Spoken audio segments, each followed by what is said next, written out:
Imagine not having to type in your username and password every time you log into Snapchat. That's exactly what the Autofill feature does.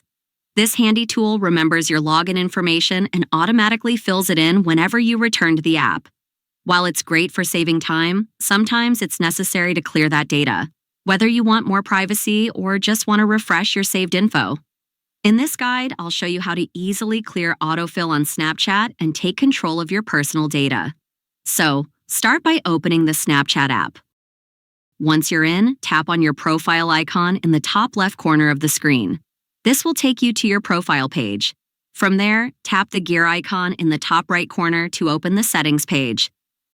In the settings menu, you'll see a bunch of different options. Scroll down until you find the privacy controls section. There, look for the option called Clear Data and tap on it.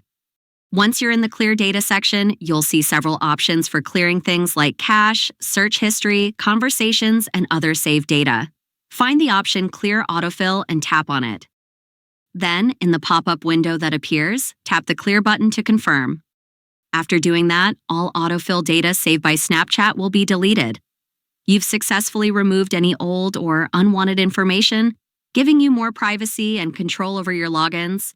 And that's it for this quick video. I hope you found it helpful. If you did, leave a like and consider subscribing to my channel. It would mean a lot to me. Thanks so much for watching, and I'll see you again very soon in my next video.